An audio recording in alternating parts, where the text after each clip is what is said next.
بسم الله الرحمن الرحيم كلانتي waxaan daawadayaal halkani waa telefishinka caalamiga SBC xaruntiisa labaad oo TV oo ku leeyahay magaalada Muqdisho waxaad ku soo dhawaataan barnaamijka kulanka SBC oo ah barnaamij toddobaadkiiba mar ka baxa xarunta labaad oo TV oo ku leeyahay magaalada Muqdisho toddobaadkan barnaamijka waxaa marti noogu ah oo aan u mahadnaqaynaa gudoomiye ku-xigeenka howlaha guud ee maamulka gobolka Banaadir aadan Sheekh Cali Fiidow guddoomiyahana muddada wareysiga aan ku jirno daawadayaal waxaan weydiin doonaa su'aalo la xiriira waxyaabaha ay soo qabteen iyo waxyaabaha ugu waaweyn ee ku guuleysteen muddada ay shaqada wadeen iyo caqabadaha soo wajahay intaba daawadayaal adinkana waxaa nala wadaagi doontaan aragtidiina ugu horeen aadan Sheekh Cali Fiidow gudoomiye waa ka mahad celinayna waqtigaada SBC TV ku soo dhaw بسم الله الرحمن الرحيم الحمد لله والصلاة والسلام على أشرف المرسلين سيدنا محمد وعلى آله وصحبه أجمعين عبد الرشيد ومعصنتهاي أديك يو تلفزيون كSBC يو بهدي نبر دمان ومعصنتنا يا ذي الله هاي ودوهاي ومعصنتها قدومي ورئيسنا وجود قلنا سؤال شو قرر صدق ودي قدومي حتى ورن سودوين كذب شقادة معمول كقول كبنادر سجود إذا بدنتا أقولنا هذا السجارة هوله جود قبل كبلنا قبرن عبد الرشيد ومعصنتهاي هولها جود waxay kamid yihiin qaybaha gobolka uu ka kooban yahay qayb kamid ah waay waana runtii waxa la dhihi karaa qaybta ugu muhiimsan marka gobolka la yiraahdo dhaqdhaqaaqiisa iyo shaqooyinka la qabanayo ay waxay tahay qaybta howlaha guud qaybta ugu muhiimsan ama ugu xoog badan ama muuqaalka markii la yiraahdo bulshada waxyaabaha saameynta ku yeelan kara waxay tahay waxyaabaha qaybta howlaha guud ay qabtaan marka qaybo badan ayay leedahay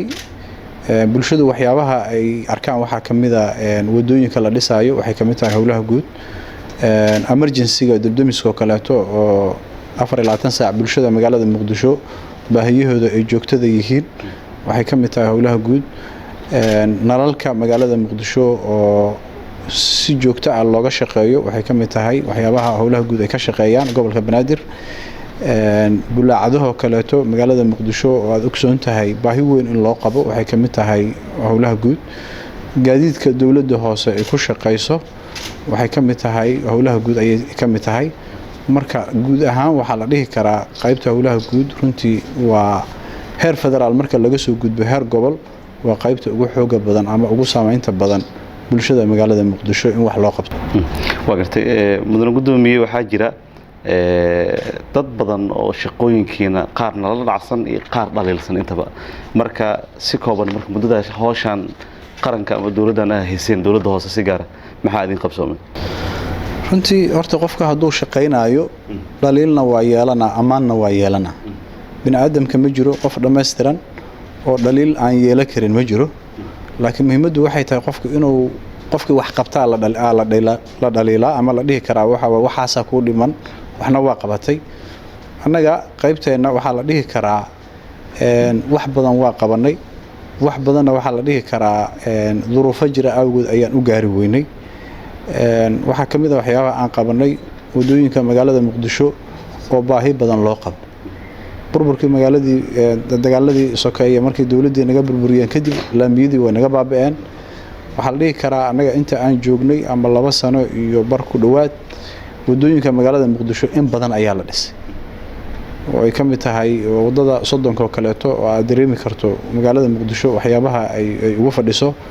wadadan oo iskuiska Bakaara gasho hadda dabka kaleeto baahiyaha magaalada Muqdisho ay bulshada wax badan ay u tarayso wadooyin muhiim ah oo magaalada dhexdeeda ku yaala oo hadda aan dhihi karno magaalada hadda wixii ka dambeeya gudaha inta ka dhisanto waxa loo gudbi doonaa jidka warshadaha ayaa la gaari doonaa maadaama jidkii Sodonka iyo jidkii wadnaha iyo kuwa gudaha ay dhisan yihiin marka waxa loo gudbi doonaa jidka warshadaha iyo jidka toos aadaya suuqa xoolaha kan hadda ex controlna waa ka waraysaa inuu socdo ex control balcad iyo ex control afgooyi marka guud ahaan wadooyinka magaalada Muqdisho sidoodii hore oo barsamaadka ay ahaa jireen waxaan rabnaa inaan ku soo celino waxaan kale oo aan rabnaa barnaamijka la yiraahdo sewage systemka oo dalku u baahi u qabo burburkii kadib maalihii biyo mareenadii oo dhan dad guriga ka dhistay dad waxa waay tubooyinka baybabka biyuhu ay qaadi jireen la baxay waxaan rabnaa ayadana sidoo hore inaan ku soo celino oo meelo biyo ay fariisan jireen biyo qabadyo ahaa roobabkii hadda da'ay waa laga guuleystay oo ay ka mid tahay kilometer 4 oo biyuhu ay fariisan jireen waa dabcan bulshadu aad ay ugu dirsadeen aadayna u amaaneen shaqada laga qabtay degmada Xamarweyne oo kaleeto biyuha adiga la dhihi karo 4 degmo ama 5 degmo ayaa ku soo aruuri jiray ayadana waxaan ku guuleysanay biyihii cala duul inay badda ay aadaan waxaan ku guuleysanay Boondheer oo kaleeto oo dhibaatadu markii roob ay da'aan dadku ay saseexa jireen oo ay barakici jireen ayadana waxa si nabadgelyo ah ay dadku ku degeen marka guud ahaan waxa la dhihi karaa maalinta ka dambaysa magaalada Muqdisho horumar ay u tallaabsanaysaa waxyaabihii gobolka Banaadir laga rabayna waxa waay in badan oo kamidana way qabteen waxna way dhiman yihiin ilaa sidoo hore lagu soo celiyo waa gartay gudoomiye saddex dhacdo ugu weyn rabaa inaad ku xasuusiyo Xamarweyne meeshan oo meel oo warbiina jirta marina tumbul lahayo oo 5 degmo biyooda ku shumaan oo hadda howl muhiim ah ka qabateen oo saxaafadana ogtahay number 4 sidoo kale idana warbaahinta inta badan goobjooga ka waxa howl muhiim ah ka qabateen degmadan Boondheer iyo Wardhigle hadda raacsiisana degmooyinka inta badan oo meelaha biyaha inta badan isku taqaan qayb ka tahay marka bal arimahaas ka waran sida aad sheegtay saxaafadda iyo waa wayba goobjoog ay ahaayeen wartan Xamarweyne oo runtii adiga 1 kilomitir iyo 2 kilomitir ku dhawaad gudaha loo degayo gudaha la gelayo oo qofka waxa waaye 2 kilomitir iyo ka badan dhulka hoostiisa la marayo oo baybabkii ay sameeyeen dawladda Jarmalka oo dawladdii markii naga burburtay kadib meeshaas qashin uu galay oo carra ay gashay ayaa dhowr iyo 20 sano kadib waxa laga saaray qashinkii meeshaas ku jiray bacahadan ama dhagxaan haadan oo bulshaduna ay qashinka isaga shubayeen waa la nadiifiyay hadda waxa lagu guuleystay dhibic roob ah haday meesha ay ku dhacdo in si toos ah ay u gudbaan marka waxaan hadda kadib isku dayaynaa inaan degmooyinka kale oo la xiriirka la leh inaan ayada ku soo xirno kadibna waxa waaye magaalada Muqdisho biyihii fariisa jiray laga badbaado kilometer 4 waad aragtay ayadana waxaan rabnaa hadda xalku meel gaar ah ayaan wadnaa oo dadku hadda ay aad ugu nafiseen ayna u riyaaqeen waxa noo dhima xalkii abadiga ahaa ayada in dabaybo laga qaado badda toos loo aadiyo kilometer 4 baybabkeedii waxa dadkii bixiyeen qaarna guryo ayaa laga dul dhisay laakiin hadda processkeeda waxaan wadnaa in la soo celiyo baybabkii wada saxana la marsiyo toosna badda loo geliyo oo biyaha ka imaanaya ilaa Digfeer ka imaanaya isbitaalka xooga iyo Banaadir iyo dhammaan toosna halka ugu soo dhacaan badana toos ay u aadaan waxaan rajaynaynaa magaalada Muqdisho waqtiyada soo socda ee dhow in biyo ay safarayso waa gartay gudoomiye degmada Boondheer si gaar yani degmooyinka waxay kaga duwan tahay waa degmo xooga dad barakacayaal qaarkood ay degan yihiin inkastoo degmooyinka qaar ay degan yihiin haddana dadkaas waa dadka bulshada qaybahooda ugu liita marka roobabkana dhibaato ku qabaan marka qorshe ceenka u dejiseen maadaama hadda xilli roobaad la gali doono degmada Boondheer runtii waxa horta la sameeyay wartii biyuhu ay fariisan jireen waa la qoday hoos baa loo dheereeyay darbi xayndaab adagna waa loo sameeyay ganjeelana waa loo sameeyay xayndaabkaas marka la sameeyo oo ganjeelka la sameeyo waxa loogu talagalay in xoolaha iyo ilmaha iyo dadka iyo inay soo ku dhicin way ka badbaadayaan haddana waxaan ugu talagalnay biyuhu inay meesha ku aruuraan haddii wasaq biyuhu ay keenaan hadhow in laga qaado waxa kale oo qorshaha oo noo socda laamiga in waxa waa la dhiso oo laamiga hadda Siinaayo jooga dhankan kalena oo daljirka dahsoona dalcadda ayuu joogaa waxa harsan marka waxa waaye bar ayaan laamiga ka imaanaya oo jidka Sodonka in la isku xiro ilaa daljirka dahsoon hadda dalcadda ayuu laamigu ku egyahay xaggana wuxuu joogaa Siinaayo joogaa inta yar ayaa ka harsan marka laamiga markii la dhiso waxay noqonaysaa biyuhu inay godka si nadiif ah u galaan dadweynihii markii roobku uu doo aan hooyo jirin oo barakici jirana guriyahooda si nabad ah inay ku deganaadaan waa gartay su'aal kale mudane gudoomiye hadaa ku weydiiyo oo dadka inta badan ay u baahan yihiin xafiiskaada oo howlaha guud oo maadaama gudoomiyihii aad tahay qaab cenkee istaraatiiji ahaan iskugu xiran yihiin agaasimayaasha iyo dadka shaqaalaha caadiga iyo howsha howl maalmeedka iyo qorshayaasha horumarineed oo ka jira xafiiska istaraatiijirka xafiisku runtii horta gobolka Banaadir waxa ugu sareeya gudoomiyaha gobolka wuxuu leeyahay 4 ku xigeen iyo xoghaye ayuu leeyahay xafiiska marka loo yimaado howlo guud wuxuu leeyahay agaasimo guud marka gudoomiye ku-xigeenka marka gudoomiyaha gobolka laga yimaado gudoomiye ku-xigeenka laga yimaado wuxuu leeyahay agaasimo guud markii laga tagana wuxuu leeyahay agaasimayaal kale agaasimo waaxid ma agaasimo wuxuu leeyahay agaasimaha waaxda gaadiidka kaleeto agaasimaha dabdamiska kaleeto agaasimaha bulaacadaha kaleeto agaasimaha soolarka korontada kaleeto agaasimaha qorsheynta magaalada kaleeto agaasimaha biyaha kaleeto agaasimaha dhulka kaleeto agaasimayaal noocaas ay leeyihiin marka agaasimayaashaas waxa waaye agaasimaha guud ay ka hoos sameysmayaan haddana waxaa sii sameysmaya wax la yiraahdo madax qaybeedyo oo agaasimuhu shaqada inuu daadijiyo waaye madax qaybeedka shaqada u diro uu yiraahdo shaqadan soo qabo ilaa waxa waaye qof walba qofka uu ka sareeyo inuu shaqada daadijiyo waa marka shaqooyinka anaga xafiis ahaan lagama maamulo laakiin maamul ahaan qof walba qofka uu ka sareeyo wax la rabaa shaqada inuu daadijiyo oo qofka ugu hooseeya shaqada oo reportka uu keenana gudoomiyaha gobolka ay ku dhamaato ilaa waxa waa reportka madaxweynaha uu ku dhamaado marka waa jaranjaro oo isaarsaaran oo isku xiran bagartay sidee u wada xiriirtaan gudoomiye laga yaabo in yani xafiiskan howlaha guud shir u gaar ma jiro mise shirka guud oo toddobaadlaha la gala jiro xafiiska qolo walba waxay leedahay shir oo u gooni ah waaxda marka la yiraahdo agaasimaha waaxdaasu wuxuu leeyahay shir asbuucla uu leeyahay oo reportka ku qaato reportkaas wuxuu keenaa xafiiska oo howlaha guud uu keenaa xafiiska howlaha guudna wuxuu geenaa reportka gudoomiyaha gobolka Siina gudoomiyaha gobolkana wuxuu la wadaagaa reportka madaxda qaranka oo madaxweynaha iyo ra'iisul wasaaraha ayuu la wadaagaa marka waa jaranjaro oo qof walba qofka ka sareeya oo reportka siinay ilaa ay madaxweynaha ku dhamaato su'aal kale hadaa ku diimadan gudoomiye Soomaaliya hadda muddo dheer kadib dib u dhismaysaa dadkan intooda badan way qarsan yihiin laamiyadan marka loo fiiriyo xilliyada roobka oo hadda lagu jiro biyo fariisina leeyihiin xilligii dawladda dhexeena waxay lahaayeen meelo ay biyaha ka baxaan arinkan noocaas adinka maxaa yani oo istiraatiiji ama qorsho adinkaga aadan markii dawladaha deriskeena ama dawladaha nagu kaalmeeyay inay wadooyin noo dhisaan ama yani dawladda jeebkeeda ka dhisayso wadooyinka qorsho noocaas ma ku dartaan in meelo bulaacada saara loo sameeyo wadooyinka horta marka la dhisaayo waa laba qaybood wadooyinka ugu horeeyay oo magaalada dhismaheeda laga bilaabay iyo kuwa dambe oo gadaal laga dhisay way kala gedisan yihiin wadooyinkii hore looma diyaarin meelihii biyo qabadyadii oo drainage godadkii lama diyaarin lama qodin dad markaas aan ka warhayn ayaa boobsiiyay markay boobsiiyaan godadkii oo caasan ayaa laamiga laga dul dhisay laakiin markii hal laami ama laba laami la dhisay waxa soo baxday in godadkii la diyaariyo oo godadkii laga tagay marka roobku ay da'een biyihii fariisteen laakiin laamiyada hadda la dhisaayo dhammaan waxa loo diyaariyay meelihii biyo qabadyada x oo dawladdu u diyaarsaneed ayaa loo wada diyaariyay marka dhibic roob ay ku dhacdana biyuhu godkii ku dhacayaan godkana caladool wuxuu u gudbinaa badda marka laamiyada qaarkood waa aragtaaba oo laamiga liido kale hadda markaad aragtid waxaad arkay godad oo daboolan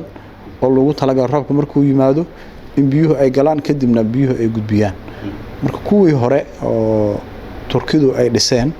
oo Turkiduna aysan ka warhaynin meelaha oo biyo mareennada oo godadka ay ku yaaliin meelaha qaarkood waxa laga yaabaa in biyo ay fariistaan laakiin kuwa dambe waan ka taxadarnay waa gartay dhanka kale qorshaceynka ayaa idinkaga degan mudane gudoomiye soo celinta nadaafadda anagoo og yani in laamigan haddii la dhiso oo u baahan yahay xanaaneyn iyo ka warqab iyo nadaafadiis intaba qorshe noocee ayaa dhanka iyada nadaafadda ku bixisan runtii nadaafaddu waa bulshada maasinta nadaafaddu waxyaabaha ugu muhiimsan bilicda magaalada lagu soo celi karo waaye nadaafad haddaan la helinna magaalo qurxoon lama helayo nadaafaddu waxay ka mid tahay waxyaabaha gobolka Banaadir number 1 u ah in laga shaqeeyo bulshaduna intaasoo jeeraa lagu wacyi geliyay oo ciidamo loo saaray inay nadaafadda ka shaqeeyaan oo dadku ganaax daraadid xataa loo soo rogay oo la yiraahdo qofkii iridkiisa qashin dhaga hal ganaax nadaafaddu waxay leedahay heer degmo iyo heer gobol intaba waa laga shaqeeyaa gudoomiye kasta oo degmo baabuur u gooniya ayuu leeyahay oo degmadiisa uga shaqeeyo oo nadaafadda degmadaas asaga lagu la xisaabtamaa heer gobolna waxaa jira agaasin iyo baabuur u gooniya ayay leedahay oo subaxii wadadan oo kale waxa ka shaqeeya subax la sii wadadan marka almukarramo kara baabuur oo qashinka qaada jira oo laamiga dhaxdiisa dadku ay soo dhigayaan ayadoo ay diyaarsan tahay kadibna waa laga qaadaa baabuurka la saaraa kadibna ama qaybta xarunta galbeedka oo qashinka lagu shubo ama bariga kaleeto ayaa la geeyaa nadaafadda waxaa la dhihi karaa mudnaanta koowaad ayay noo tahay annaga gobolka Banaadir bulshadana waxaa lagu wacyigeliyaa in nadaafadda ay ka qayb qaataan oo meelaha qashinka loogu talagalay in la dhigo ay dhigaan waxaa jira fursad aanu ka faa'iideysanayaa dad inta qashinka soo qaada laamiga ku daadinaya qofkaasoo kaleeto dhibaato badan bulshadiina waa dhibaa naftiisiina waa dhibaa hadhow qashinkaas la qaadana way adkaanay laakiin qashinka meesha loogu talagalay hadduu dhigo bacna uu ku soo rido way fududaanay ummadiina waxa uu faa'iideynaa marka kuwa laamiyada degan ama dukaamada ha ahaadaan ama carwooyinka ha ahaadaan ama maqaayadaha ha ahaadaan inay qashinka inta soo qaadaan meesha loogu talagalay oo baabuurka dawladda hoose uu ka qaadayo ama dadka private ka ah oo lacagta ka qaata $5 laga qaada ay ka qaadayaan meeshaas oo kale inay dhigaan oo bulshada aysan ku dhibin waxaan kaloo ku dhibtoonay meelaha biyo mareennada ah oo loogu talagalay in biyuhu ay maraan dad waxaa jira qashin inta soo qaada dhex gelinay marka qofkaasu dhibaatada uu geysanayo iyo lacagta ku bixaysa isma laha dhibaatada uu geysanayo wax aad u weyn waaye oo godkaas xirmaya biyuhu markay gali waayaanna waxa laambigii fariisanayaan waxa laga yaabaa $5 in waxa waaye ay 2,000 ama 3,000 ama 10,000 khasaaro oo keen wax $5 ay ku filanta marka waxaan rabnaa bulshadu hadaan la wada shaqeyn qof kaliya wax ma qaban karo dawladda hoose dadka waxa way wacyi gelinaa wayna shaqeynaa laakiin waxaan rabnaa bulshadu qof kasta inuu iska xil saaro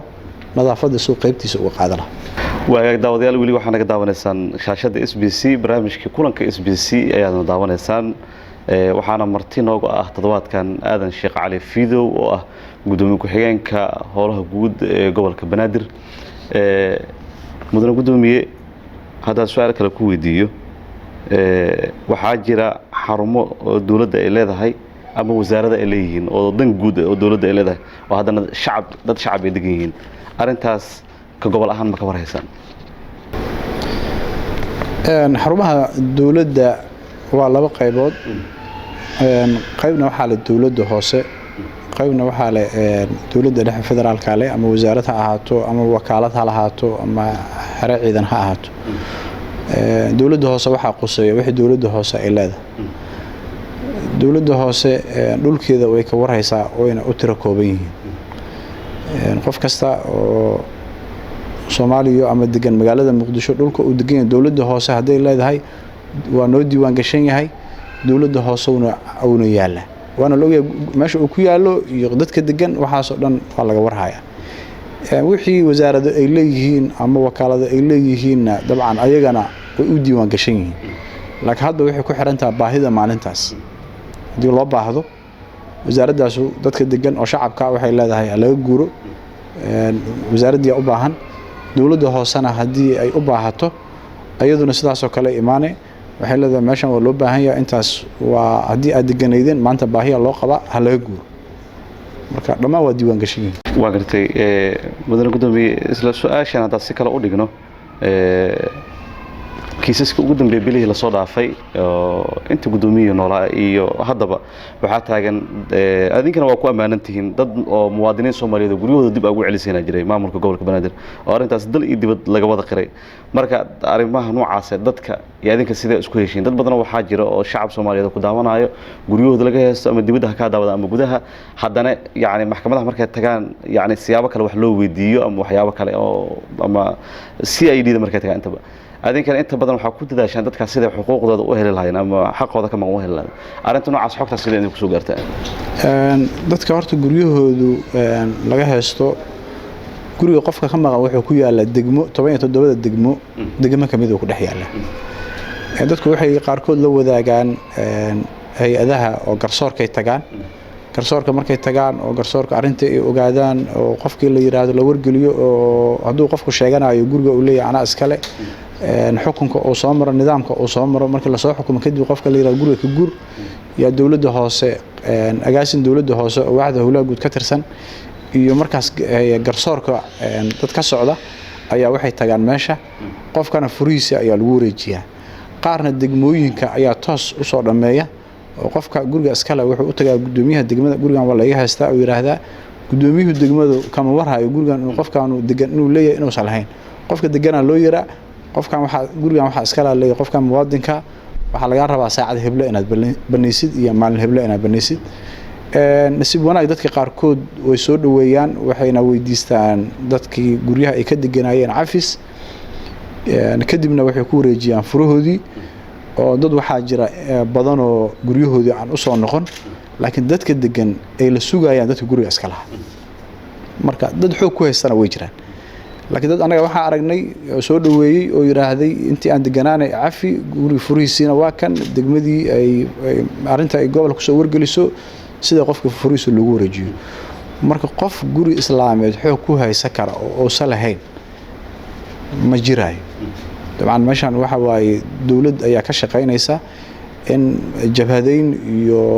maryaanimo inay hadda shaqeyso xilligan la joogo qarnigan la joogo wax sax ma qof kasta xaqiisa inuu helo ka deganna qofka kale hadii magdhow oo sii karo inuu siiyo haduu si siinayna inuu cafis weydiisto ayaan waxa waa dadka u soo jeedinaynaa marka qof kasta oo gurigiisii oo meel ku og inuu yimaado gobolkuna waa kala shaqeynaa hay'adaha garsoorkuna waa kala shaqeynayaan dii qof kasta diyaar u tahay duu ilaa guriga ana iskale automatically in waxa waa gurigan qofkii lagu wareejiyo yaa naga go'an aadana su'aal kale hadaa ku weydiiyo wasaaradda howlaha guud iyo guriyeenta ama gaadiidka marka laga hadlayo iyo xafiiskan gudoomiyaha ka tahay oo howlaha guud xiriir wada shaqeynaya oo noocee ka dhaxeeya wasaaradda howlaha guud ama wasaaradda gaadiidka intaba runtii gobolka Banaadir iyo dawladda dhexe wada shaqeynaa ka dhaxaysa guud ahaan wasaaradaha markii la yiraahdana wasaaradda howlaha guud iyo xafiiska howlaha guud ee gobolka Banaadir wada shaqeynaa ka dhaxaysa wasaaraddu waa heer federaal waaye oo boolisiga guud ayay waxa dalka ay u joogtaa gobolka Banaadirna waxa waaye waa dawladda hoose ay waaye marka qasab xiriir uu ka dhaxeeyaa oo shirar waxa waaye ka dhacaya maamul goboleedyada iyo gobolka Banaadir way ka dhacdaa guud ahaan wasaaradaha dhamaasas wada shaqeynaa wasaaradda howlaha guud kaliya ma ama waxbarashada ha ahaato ama shaqada iyo arrimaha bulshada ha ahaato ama wasaaradda howlaha guud ha ahaato ama caafimaad ha ahaato wasaaradaha xukuumadda federaalka Soomaaliya iyo gobolka Banaadir wada shaqeyn buuxda ka dhaxaysa gaar ahaan wasaaradda howlaha guud iyo xafiiska howlaha guudna wada shaqeyn buuxda ayaa naga dhaxaysa shirar kasta oo qabanayaan oo international way naga qayb galiyaan sida maamul goboleedyada ay uga qayb galiyaan ay gobolka Banaadirna waxay uga qayb galiyaan baarti kamid ayuu noqdaa wasaaradda kale oo kaga soo wasaaradda kale sida waanoo sameeyeen laakiin si gooni ahaan waxa waa si gooni ahaan ay taabanaysaa oo saaxiibo gooni ahaan waa gartay su'aal kale hadaa ku weydiiyay mudane gudoomiye ma jira qorshayaal horumarineed يعني هذا قرشين إنسان لبضل سنة صدق سنة صوص عطوا وحياوهاني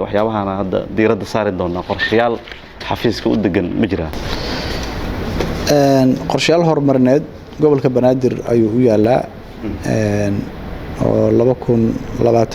لبكون لباتن قرشوين لهيك سنة وإن لجار الرب قرشوين كنا حد بواحد كحرنتها هاي باهذا مركز تاجر أنا waxyaabaha oo nugu muhiimsan magaalada aan rabno inaan qorshaha aan gaarsiino wadooyinka inaan sidoo hore aan ku soo celino maadaama wadooyinka ay kamid yihiin kaabayaasha dhaqaalaha waxa kamid ah inaan nalaynto kaleeto magaalada Muqdisho aan meel kasta sidii aan ku soo celino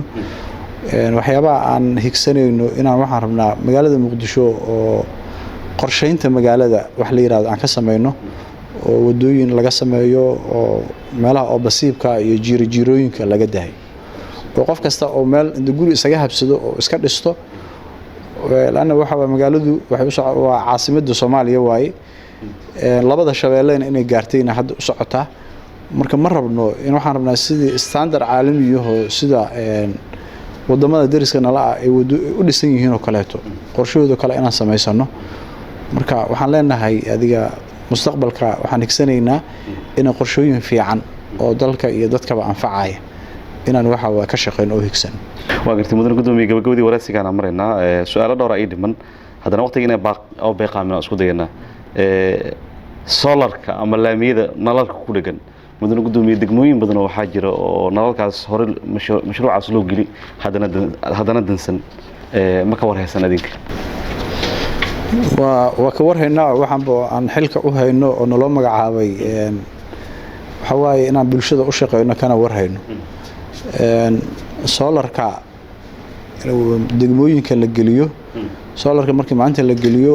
wuxuu u baahan yahay in la ilaaliyo oo dayactir lagu sameeyo in boorka laga ilaaliyo in la xafido dad waxaa jira la degaya waddadan oo kaleeto hadda markii caawa solar la geliyo dad waxaa jira ganacsi ka samaysta oo solarkii ayaga irsaaqad ka raadinayo caawa inta fuula dejinayo ama bateriga dejinayo ama solarka dejinayo waxyaaba marka anaga aan ku dadaalno waxa waaye in nalayntii magaalada Muqdisho joogto ay ahaato magaalo ifaysa ay noqoto magaalooyinka la tartanta laakiin meelaha qaarkood waxaa jira habeenkii inaysan sidii la rabo dadku aysan u waardiyeysan oo tuugo inta foosho ay waxa la degaan ayadan hadda waxaan rajaynaynaa inay yaraato oo dadka qaarkood waa la soo qabtay qabaal la xiray qaarkood waa la ciqaabay waxaan rabnaa qaab aan lagu la degi karin oo baalaha inta la fuulo aan solarkii la soo deji karin oo bateriga aan la soo deji karin inaan ka shaqeeyo bulshaduna waxaa la rabaa gaar ahaan iridkaaga laamiga qashinka iyo solarka ku yaalo inaad ilaashatid adiga xogo lahaansho wax la yiraahdo annaga ma lihin waxaan dawladda iska laha la leeyahay qofa ku ciyaaraya baabuura ama ku dhacaya ama qofa dejinaya asoo qof kale u jeedo waxa la rabaa in la yiraahdo maxaa u dejinay wax adiga aan leedahay kale sida guriga aad u waardiisato kaleeto in hantida dawladda aad u waardiisid marka in nala ilaaliyana shacabka codsanayna waa gartay su'aal kale oo mudane gudoomiye hadaa ku weydiiyo waxaa jira 6 bilood oo la soo dhaafay waxaa dhacay dhacdooyin waaweyn oo ugu yaraan bil gudahood ama 2 bil gudahood waxa laga yaabaa 5 suuq inay gubatay oo degmada Madiina ay qayb ka ahayd suuqii weynaa Bakaaraha qayb ka yahay marka howlaha guudna ninkii ugu sareeyaa tahay marka arrimaha noocaas dabka markay dhacaan sidee yani ugu falcelisaan aniga og yani xiliyada qaar in shirkad bareefad ah ay yani xooga saarto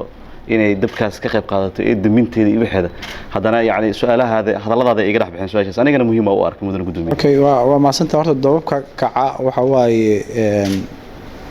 way dhacaan ama koronto ka kacaan ama dab caadi ka kacaan wixii markii ay dhacaan waxa la gaaraa xalkeeda la aadaa anaga awal hore dabdamiska waxaan lahayn hal xarun ayaan lahayn oo ku taala Boondheere waxaan sameeynaa 2 xarumood oo kale midna wada jiraan ka sameeynay midna degmada Hodan ka sameeynay waxaan labada xarumood u sameeynaa in ay fududaato gurmadka loo sameynayo bulshada ku dhaqan gobolka Banaadir mid kasta waxa ku xareysan booyado oo biyaha sida iyo baabuurta dabdamiska marka dabkii lama celi karo oo meel cooshada iyo waxba ka dhalanaya ama koronto ka kaca ama maqaayad dab looga tago ka dhalan laakiin dabka markuu kaco waxa muhiim ah in laga gaaro oo khasaaruhu uu sabab xiliyada qaar meel abasiiba jiro ama laamiyada suuqyada ciriiriga suuqa Bakaaro kaleeto dhowr 2 jeer dab ka kacay mar adiga sanadkan dabkii waxa aan u dheeraaday wuxuu ahaa meesha waxa la dhigaa miisas waa gaari weyn marka ilaa aan dalbano baalooyin oo baalooyinka waxa way aan ku qaadno cashadii aan ku qaadno kadibna dabkii aan damin way dhacdaa mararka qaarkood shirkadda Hormuud oo kaleeto inay runtii ay nala shaqeyso waana ku mahadsan yihiin oo meelaha anagu markii biyuhu naga go'aan oo kaleeto ama ayagu ayba nooga hormaraan oo ayagu waxa laga yaabaa gaadiidkeenu oo wadada sii socda inay ayaga nooga dhow yihiin suuqa Bakaar xarumay ku leeyihiin ayagu marka waa maasan yihiin dabcan ayaguna waxay u taagan yihiin bulshadu inay caawiyaan oo dabka damintiisa ay ka qayb qaataan marka qof kasta oo Soomaaliya ama dawladda ha ahaato ama ganacsadaha ha ahaato guud ahaan in laga wada shaqeeyo horumarka dalka iyo badbaadinta dalka baabuurta degada ka soo baxda baabuurta waaweyn ee xamuulka xiliyada hore go'aanada maamulka gobolka ka soo saareen oo ah in yani xiliyada habeenka socdaan maalintii aysan socon karin oo culeysyo badan iyo wadadii ciriiri oo ka jiray marka haddana ciriiri oo dhanka shacabka dad cawanaya jiro bajaajkii iyo baabuurkii BLK iyo baabuurkii shacabka watay oo raaxaday iyo kii xamuulka wadada ma wada qaado marka arrimaha noocaas sidee u dareemaysan culeyskaas dabcan uu jira magaaladu waa wadooyinkeedu aad ay ciriiri u yihiin markay aad maraysid ama ha noqoto bajaajtu ha ugu badnaato ciriiriga inay abuurto ama gaadiidka xamuulka in waqti ay shaqeeyaan oo waqtina dadku ay baabuurta meesha ay maraan mar la soo sheegay haddana ganacsatadii iyo gobolka Banaadir ayaa wada fariistay iyo hay-adaha amniga hay-adaha amnigu waxaa qayb ayay ka yihiin wadada maristeeda baabuurtaas siday u fududaato gobolka banaadirna hadee waaba meeshii ay dowladda hoose ay in wax laga qabto ay ahayd marka dhowr jeer la isu yimid xogo ganacsatada xaggooda ay waxay dhaheen hadii baabuurta la celiyo annaga culays badan la kulmayna marka waxa uu qabtaa wali warkii inaan meel aan lagu dhameyn laakiin waa ganacsatadii iyo amnigii iyo gobolka banaadir shir saddex geesooda ayaa la yeelay jiray si zaxmada loo yareeyo zaxmaduna waxa waa halka wado oo waxa waa baabuurtu ay ku baxay waa dikada hadii dhowr wado looga bixi lahaa waxaan filaa inay wadadu inay zaxmadu aad u yaraa lahayd su-aashii ugu dambaysa mudane gudoomiye aadan sheekh cali fiidow waa ka mahad celinayna ajiibitaankanaga ajiibtay waraysiga ku fidin ama martiqaadka xirfadaha shaqaalaha dowladda hoose si gaar howlaha guud ama tababarada helaan ama hanaanka yani xataa xirfadooda ama aqoontooda waa sidee shaqaalaha gobolka banaadir guud ahaan horta waa shaqaale xirfadlayaal ah ama dad wax soo bartay ama xirfadda gacanta ha ahaadaan ama dad aqoon u leh jaamacada ka soo baxa ha ahaadaan ay u badan yihiin anaga qaybteena howlaha guud waxa ku jira dad oo xirfadlayaal ah oo ama mechanic ha ahaado ama ha ahaado dadka waxa waaye birta wax ku dhalaaliyo kale ha ahaado dabcan dad badan oo inoo joogan oo aqoontooda leh oo gaadiidkeena anaga meel kale lama geeyo gaadiidkeena meel kale lama geeyo mechanic noo jooga waxa noo jooga meel hoose oo baabuurta dhan lagu sameeyo oo alxan leh oo baatlaamiyeri lagu bedelo oo wixii raba lagu sameeyo marka wixii anaga farsamo aan u baahno banaanka uma aadno shaqaalaheena xirfadlayaasha ayaa nagu filan bal waxaan caawinaa mararka qaarkood hay-ado kale ayaan caawinaa oo ka tirsan dowladda ka tirsan ayaa caawinaa waa gartay waraysigeena intaas soo koogeeya mudane gudoomiye waa mahadsantahay ku mahad celinaynaa marka ugu dambeyn maxaa fariin oo shacabkana daawanaya labadanaba hawada u marsiinaya oo ku aadan wada shaqeynta in dowladnimadaas la xoojiyo oo qarankaas inuu naga dhaxay dadka dareensiin waa mahadsantahay bulshada Soomaaliyeed waxaan leenahay qof kasta oo ku nool magaalada Muqdisho inuu mas'uuliyad iska saaro ama xil iska saaro si dalkeena waxa way horumar aan u gaarsiin hal qof ma shaqay karo madaxweynuhu kaligiis ma shaqay karo ra'iisul wasaaruhuna kaligiis ma shaqay karo gudoomiyaha gobolkana kaligiis ma shaqay karo wasiiraduna kaligood ma shaqay karaan bulshada haddaan laga wada qayb qaadan midka ganacsadaha iyo midka shaqaalaha dawladeed iyo qofka caadiga ah haddaan horumarka laga wada qayb qaadan dalka horumar ma gaarsiin karno waxaan rabnaa amniga in laga wada qayb qaato in laga wada qayb qaato nadaafadda laga wada qayb qaato in horumarka iyo bilic soo celinta magaalada Muqdisho laga wada qayb qaato dalku shalay anaga ayaa iska burburinay isagoo noo dhisan oo laamidu inoo dhisan yihiin oo wax walba kaabayaasha dhaqaalaha iyo wax walba horumar iyo ay noo shaqeynayaan haddana hadii aanan wada jir ku soo cishan hal qof soo ma celi karo qofkan maalmo ayuu joogaa oo xilka hayna waa ka tagaa mid kale la keenaa waxaan maraynaa hadda 30 sano ku dhawaadan maraynaa dowladnimadii ayaa waxa waay maalinta ka dambaysa horumar ayaan hadda u soconaa laakiin magaalada Muqdisho maadaama ay tahay madaxii Soomaaliya ay tahay waxaan rabnaa shacabka magaalada Muqdisho in si gooniya ay isu xil saaraan oo amniga waxyaabaha ugu muhiimsan waa amniga ay hay-adaha amniga kala shaqeeyaan qof oo qaswada oo dadka dhibaateynaya oo horumarka ummadda hor istaagaya hadii arkaan in la yiraahdo qofkan horumarkeeda ayuu ka soo horjeeda hay-adaha amniga ayaa shaqadooda ka qabsanaya qofka nadaafadda ku ciyaaraya in la yiraahdo qofka nadaafadda ayuu ku ciyaara qofka wada jirka Soomaalinimada ku ciyaaraya in la yiraahdo qofka wada jirkii Soomaalinimada ayuu ku ciyaara guud ahaan hadaan la wada shaqeyn dalka qof nooga mas'uul oo gooniya ma jiro dadkan waxa waaye oo xilka loo dhiibay maalmo ayuu haynaa kaligiisna waxa waaye wax ma qaban karo hadaan la shaqeyn waxaan leenahay bulshada magaalada Muqdisho waxay ka dhaqaaqi laadahay wada shaqeynta bulshadii iyo dawladda waxa u qabtaa xogo inaysa bulshada si la rabo dawladda ula shaqeynay marka aan dalkeena dhisano dawladana aan la shaqeyno madaxdeennana aan la shaqeyno si horumar aan u gaarno si aan wadamada dariska ula tartano ama aan uga horumarno dabcan afrika wadamo aan boqolkiiba boqol ka horumarsanayn ama anagoo aan gaarsiinay xorriyaddaa jira maanta way naga horeeyaan waan gaari karnaa haddii aan gacmaha isqabsano ama aan isku dayno waa hubaal inaan gaari karno ama aan ka hormari karno soomaalidu waa dad oo aada firfircoon waa dad maskaxdooda furan tahay waa dad shaqo badan laakiin mushkilo kale aan haysa